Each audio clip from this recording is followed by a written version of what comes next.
little house in the country where the big oaks. Hey, how's it going? This is Max Emmons with Sound Space Sessions, and we have Christine and Rudy with us tonight. How are you guys doing? We're doing Very great, good. thanks. Thanks for coming on. Wonderful set. Thank you. I'll ask you guys some questions. So, what got you guys into music, both of you?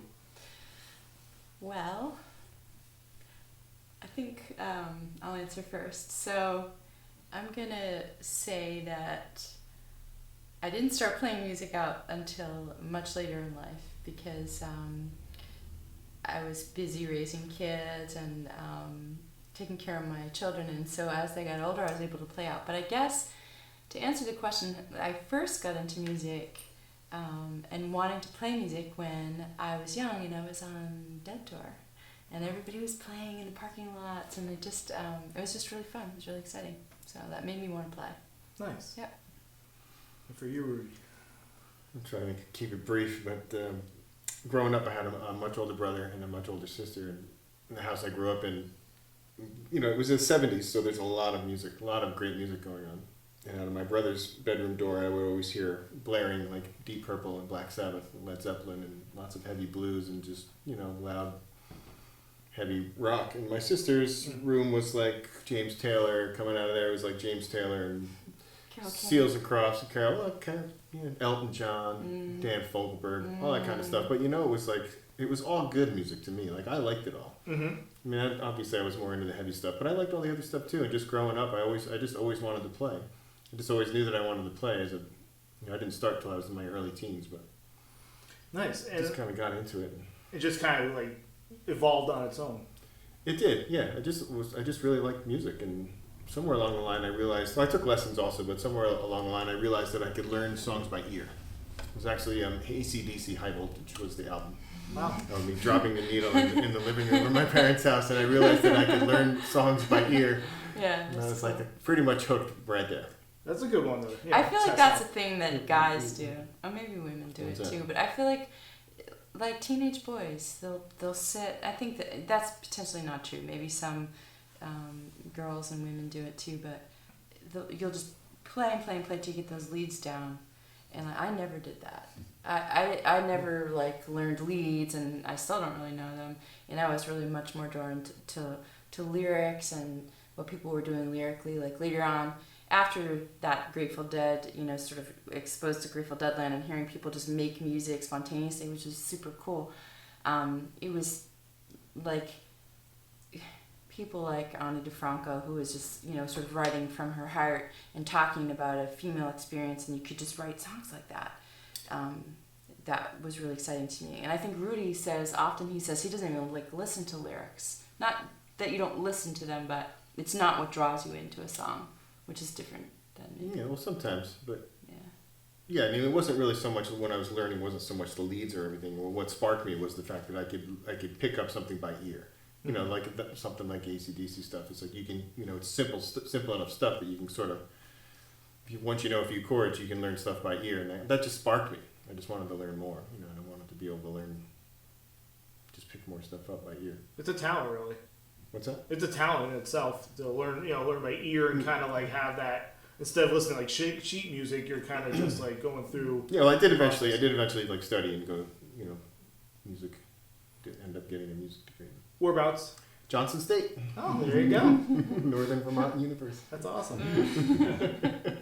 So it sounds like, I'll kind of jump around from the questions I had, but it sounds like a lot of the music that you listened to growing up kind of influenced the music you're making today. Yeah, sure.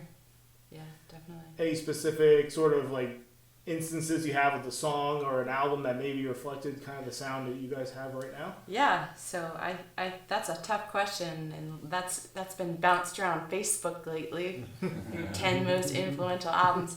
So, and I realized after I answered that question, I was like, oh no, can I repick again? Because there's so many. Mm-hmm. But I would say that, and of course that evolves as time goes on, but certainly Court and Spark would be one, Joni Mitchell. That Blood on the Tracks, that Bob Dylan, that kind of was super, super defining for me. And then Four-Way Street was also, and then the band Music from the Big Pink. That was a really great album.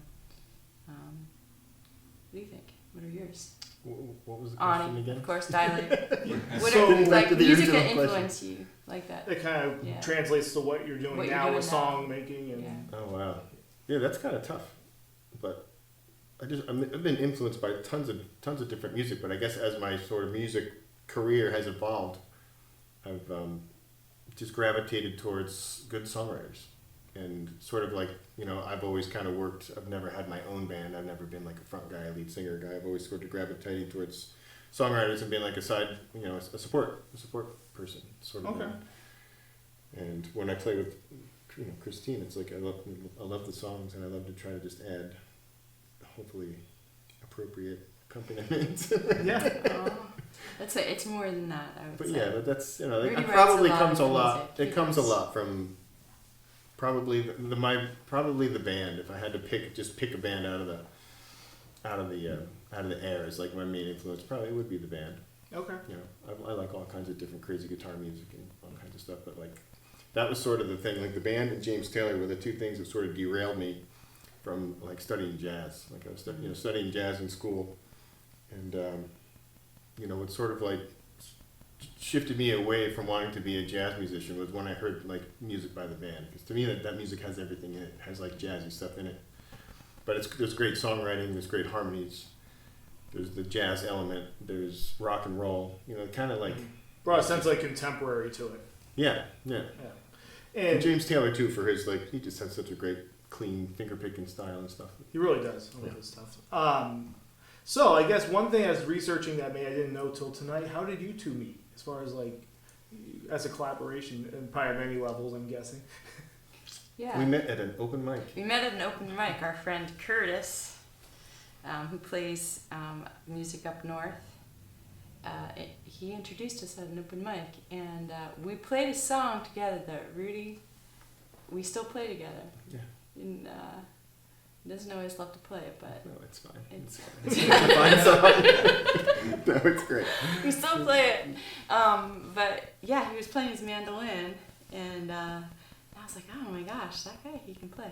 So I asked him later on, I was getting together with another woman to, do some of our originals, and I asked him if he'd be willing to play guitar with us, and he said yes, he agreed, which was really nice of him. And so we've just always played music together ever since then. Wow. And we only just recently started dating.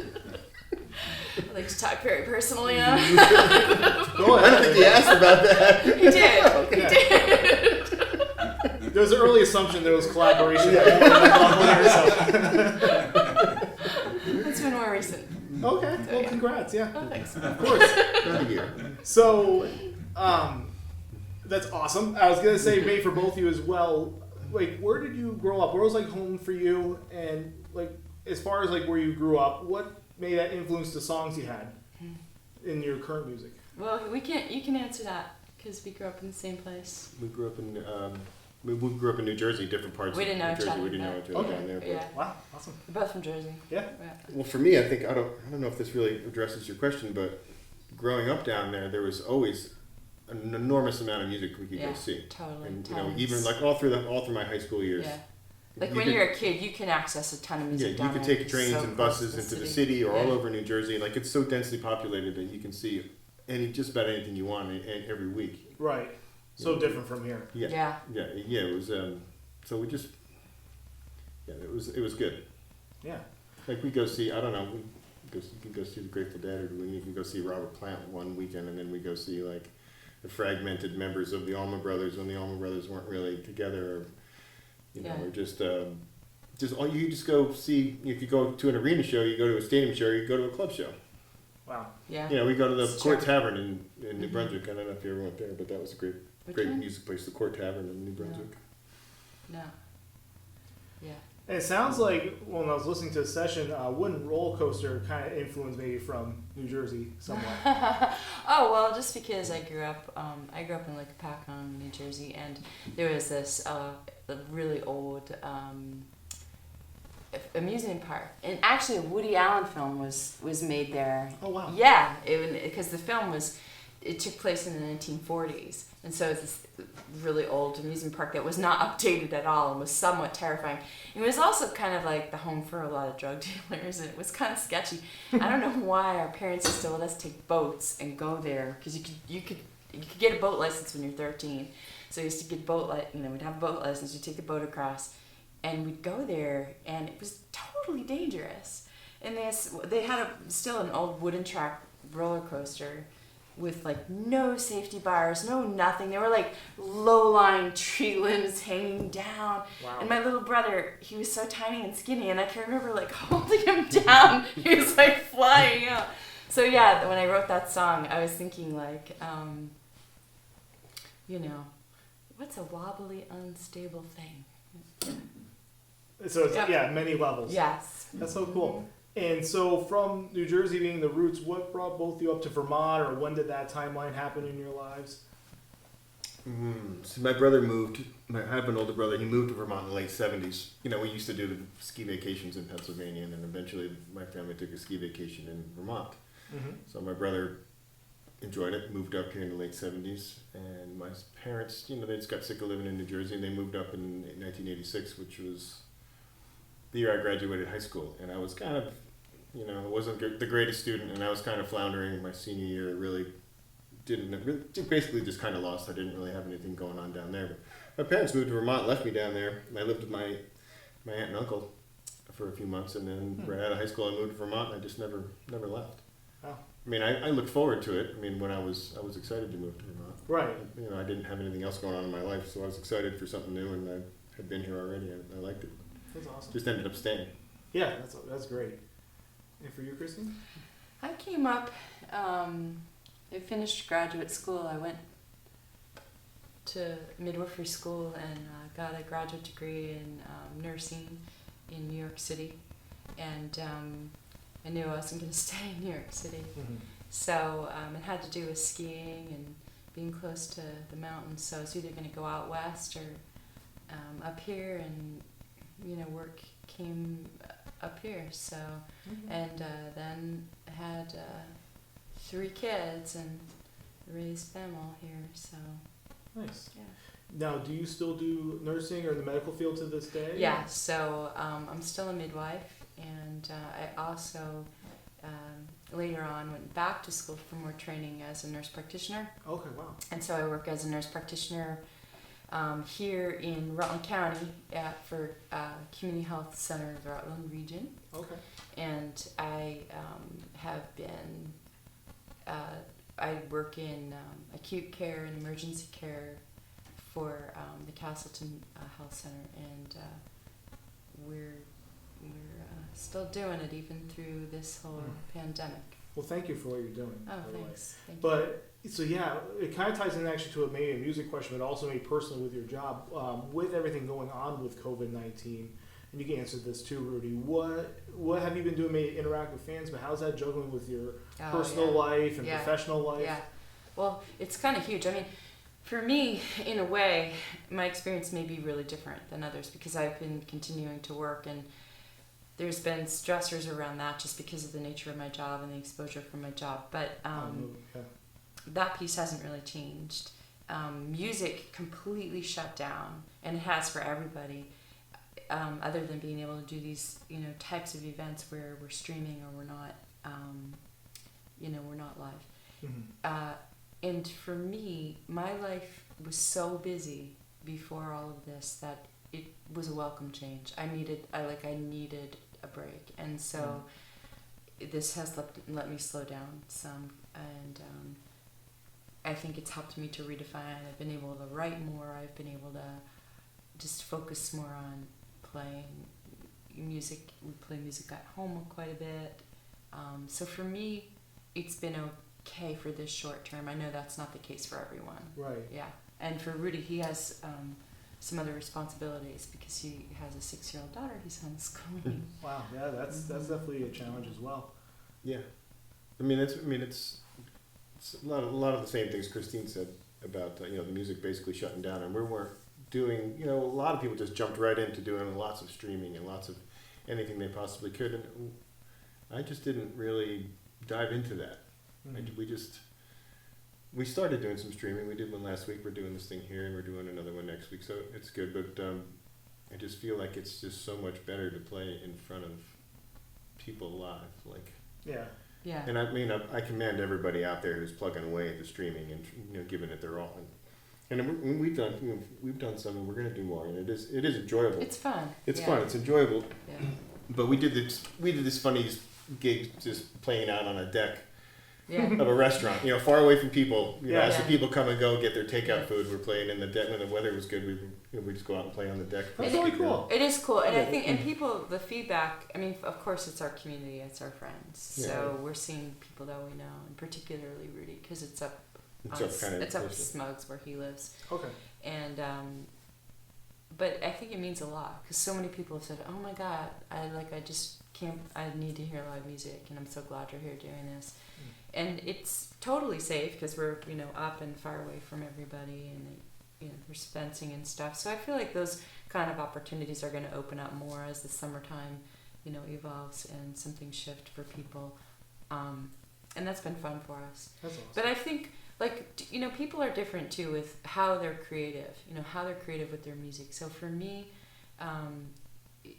I would rather spend my time trying to become a better songwriter and writing better songs and trying to focus on that in this quiet time than maybe do some other activities for other people.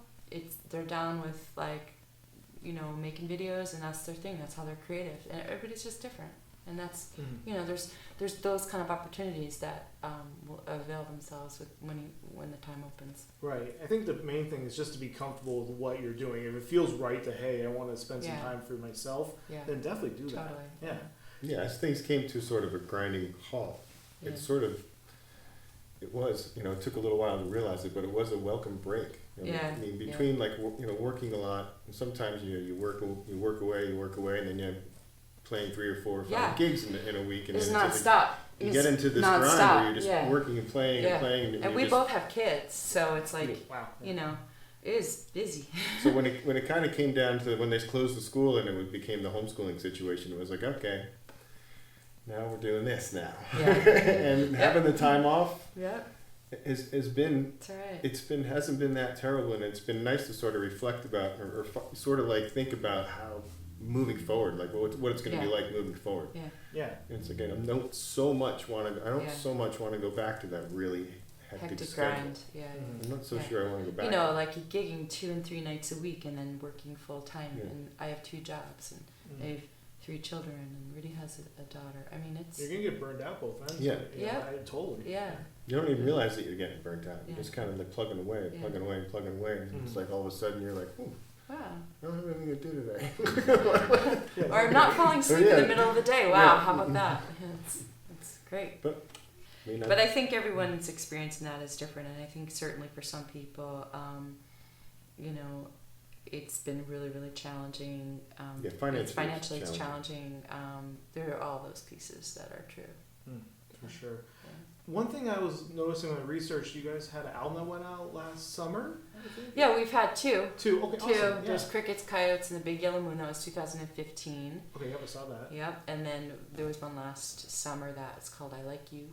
Yes, and it's not really an EP, but it's a very it's a short album. There's 8.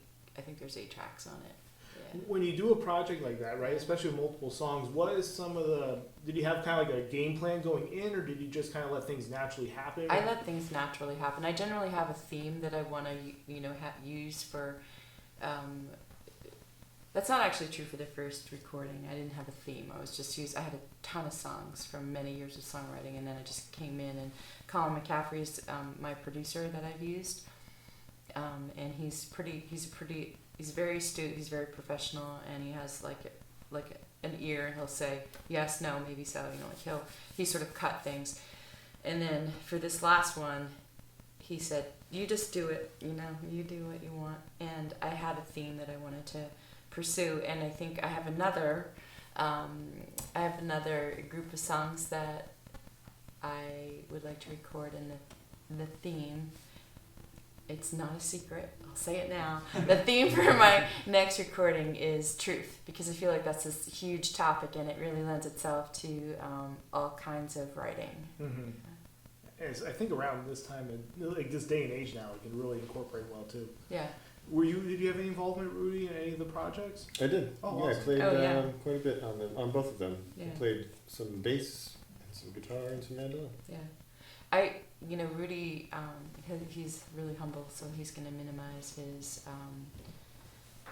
his part in the music making, but like I come to the table with chords and a skeleton of a song and then like the lyrics, and Rudy, I feel like, really makes the song musical and helps with the arrangements as well. Yeah, you also have to hand it. We have to hand it to Colin. To Colin, it's Rudy and Colin. Mm-hmm. He knows how. Yeah. I'll come in with different levels of preparedness, Yes. and sometimes the songs that, especially. Well, sometimes he has different ideas too. Yeah, I'll have Yeah. different ideas, Yeah. and then we worked with the drummer Russ Lawton, who is a good friend of mine, and we played a lot of music together. So we go in to do the bass tracks and say, okay, what do you think, or what do you think? I don't believe you were even there when we did a lot. No, these guys often just I put my tracks down. We were doing and it. they Russ do and I everything. and Colin were sort of Yeah. collaborating and coming up with the Yeah. grooves, and a song that I was envisioning, because I would have very stripped down demos that I was working with at home, and I would envision like maybe like a softer, really mellow kind of acoustic thing, and Russ would be like, no, I think we're gonna do this, and he'd lay down this really heavy groove. I'm like, He laid down. okay, let's go. That sounds Yeah. fine. You Yeah. never know, and Colin is really great at just pulling stuff out of you, and Yeah. just like getting there was one song that I was really not very prepared on. I didn't quite know what I was going to do on it, and it just evolved. It just sort of like Colin and I just sort of hit Which the one ground was that? running. I Like You. Oh. Yeah, We that was didn't- we so didn't have Chad hardly anything Chad going. Hollister's on that one, and Chad came in and we did it as a duo, Mm-hmm. and I had no idea how that song was going to turn out, and I had in mind like a little poppy, love song, and that's precisely what happened. But then Rudy laid down this kind of fun jam band guitar lead, and it was really cool. I was It just was noodling around while yeah. Colin was setting up, and he was like, "What is that?" It was one of those classic things. Like Colin was like, "Well, what are you doing there?" I was like, "I'm just kind of messing around." The key of B lends itself to really interesting things, and he was like, "That's really great." And he described that idea, and we just developed it. Wow. And we just, I don't know, it didn't take. Listening back on it now, I wish we'd put another 2 or 3 hours into it, but just the ideas that came out in such a short amount of time was. Colin McCaffrey's just great. He's really great. We had another fun session when we did Wooden Track Roller Coaster, which I wrote that song and then literally we recorded it like 2 weeks later. I was like, let's put that on there. Let's use it. And so that whole thing live. Yeah, so I asked Bo there if he would do it. Like, I don't even really know Bo, but I met him at some other gig that we had to do, and I was like, hey, you want to do this? And he was like, yeah, sure. So I was like, oh, cool. So he came down, and we all, were there and laid it down live, and that day was really fun.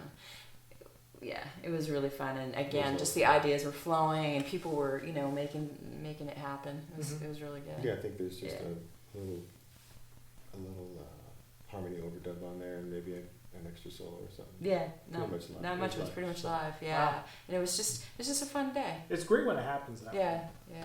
So yeah, kind of going forward with this year, obviously a lot of people don't know what's going on, but what's some of the stuff people can look forward to, maybe music-wise, or even personally, or trying to reach out there? Yeah. We're going to be doing a streaming thing for the Spruce Peak Performing Arts Center.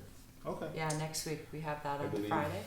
Oh no, the I think it's 20th. Wednesday the 20th. Yeah. We're going to be doing it from the Smuggler's Notch Inn in Jeffersonville.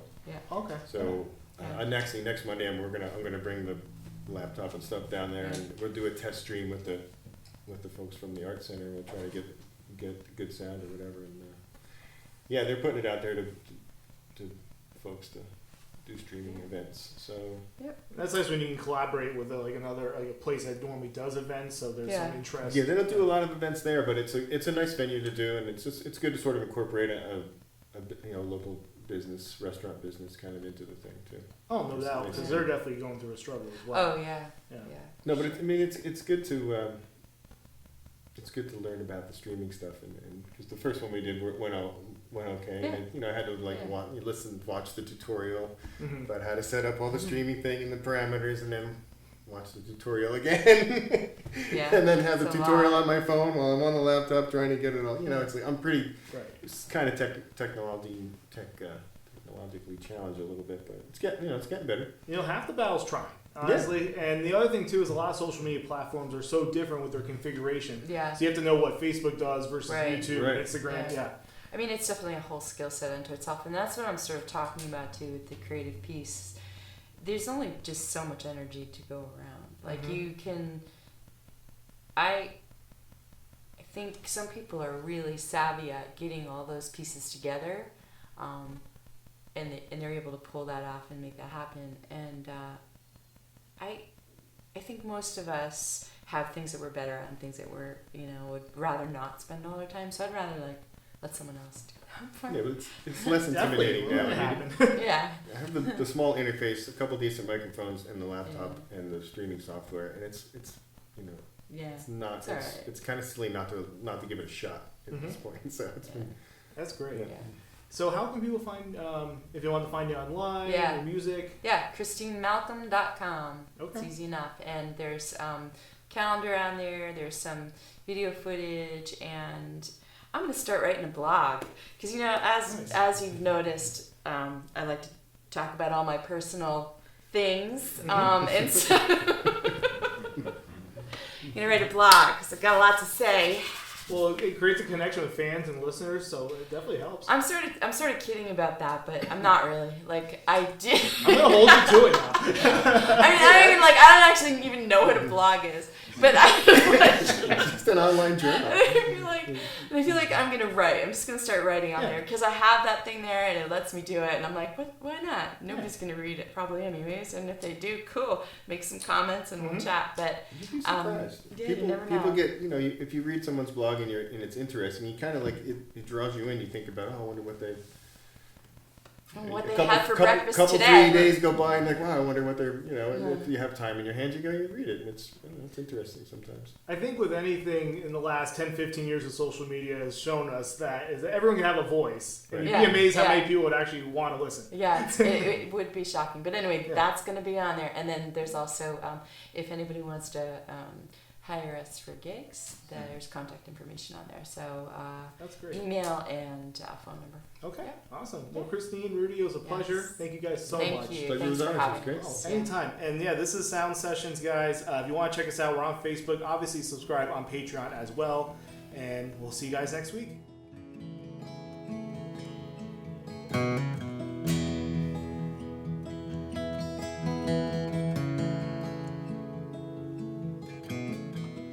Little house in the country where the big oaks once stood. Pulling down into the dooryard, light shining through the wood.